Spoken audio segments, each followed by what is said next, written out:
friends, Miss Olson here. The purpose of this video is to show you how we can create a Pablo Picasso style portrait using a dice game. Let me tilt you down, I'll show you what to do.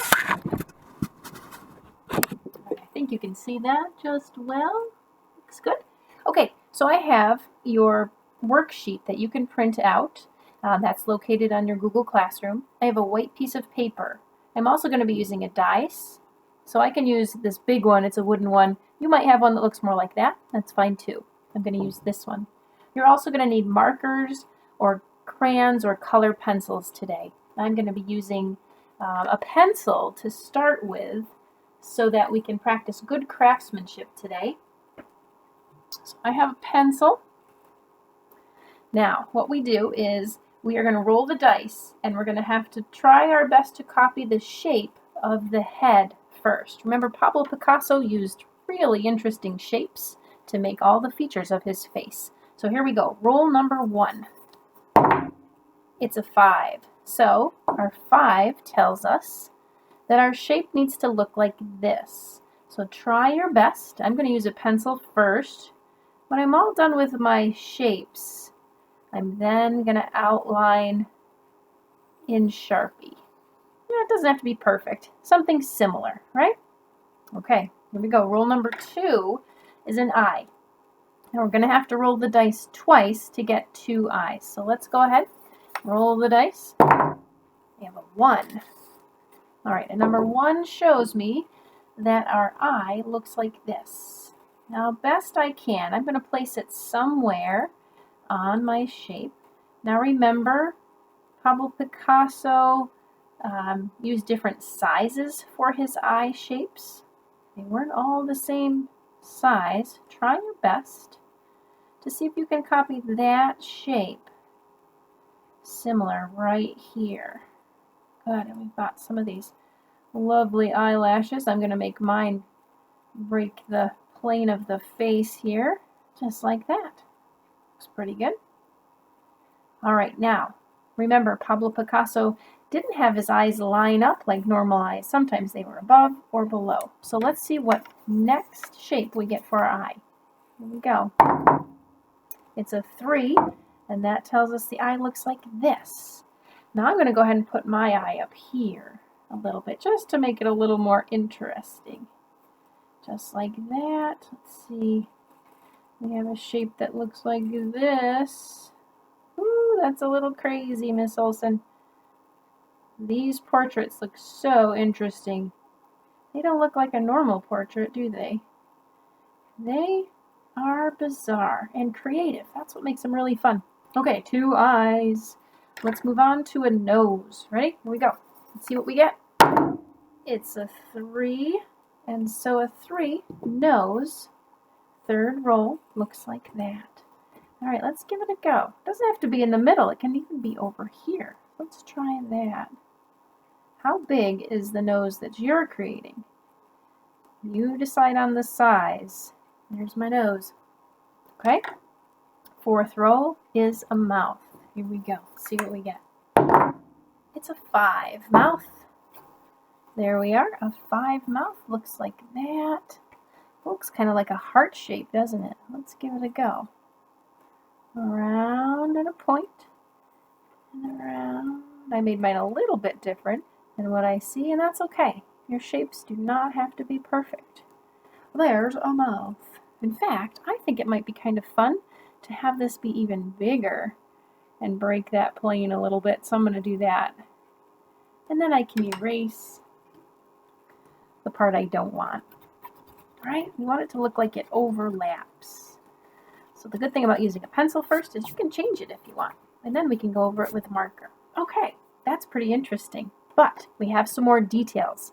The next step is to add details to our drawing. So how about some hair? All right, let's give it a go.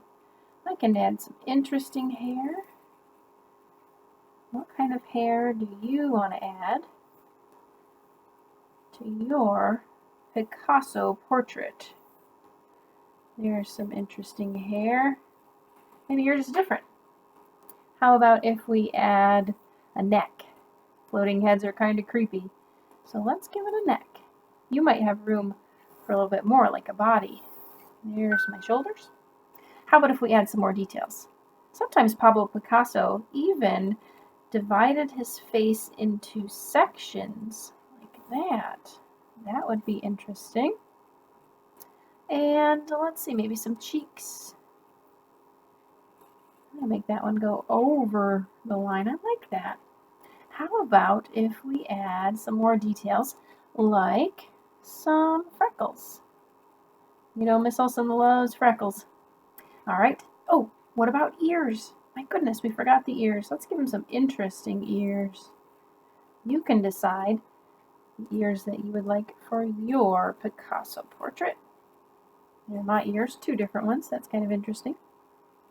And don't forget to add some things in the background. A pattern, maybe. Here's a wavy line. I'm going to add a wavy line behind my portrait. Maybe a few. I like that. Let's do the same over here. Remember, it goes behind. It's a pattern. So I'm going to add that in the background. That's most important in your art sometimes, is thinking about what happens behind your subject matter. There we go. All right, that looks great. Looks like now we are ready to darken it with a marker. So if you like the lines, you can go ahead now and darken them in using a marker. Right? If you like the lines, go ahead and darken them in with your marker. In fact, I'm going to see if I have a different marker to use, because I noticed that one is getting a little bit dried out. So I'm going to use my marker to outline all the shapes. I want to make sure some shapes go in front of the others, and so I want to make sure that I don't outline some of the places, because I can go back in and erase those later, right? Now while I'm outlining, I'm also going to start to think of, how do I want to color this? Do I want to use markers? Would I rather use crayons? And friends, you can even decide to paint your art today if you'd like to do that and you have paints available. I'm going to leave that up to you. This is your art and your decision. Miss Olsen just wants to see that you can add lots of colors in a creative way to your Pablo Picasso style portrait. Remember, a portrait is a picture of a person. I don't know that this is a self-portrait. That would be a picture of who? That's right, a picture of you, yourself. Does that look like you?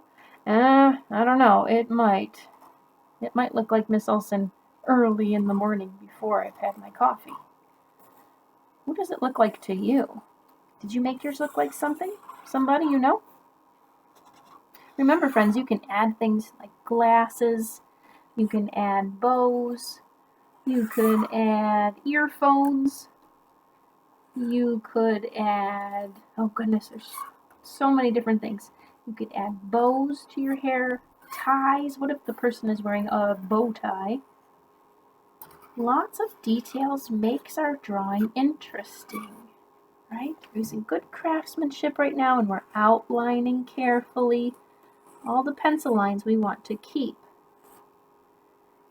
And we're going to ignore the ones we don't want to keep. We're going to erase those out so no pencil lines show. And that makes our artwork a masterpiece, right? Good craftsmanship. Oh, don't forget that one right there, Miss Olsen. Okay, it looks like we are ready to start adding color. Now I brought my markers. You know these are my smelly markers. I love them. I'm going to decide right now, what color do I want to add to my work. Let's see, I see 2 different sides, and I like to use opposite colors or complementary colors in my work. So that means I could use, oh, let's see, complements are opposite. So how about if I use orange and blue? Those are opposite colors. Alrighty, let's give it a go. Cap goes on the back. Don't lose those caps. I'm going to start to add color in an interesting way to my art.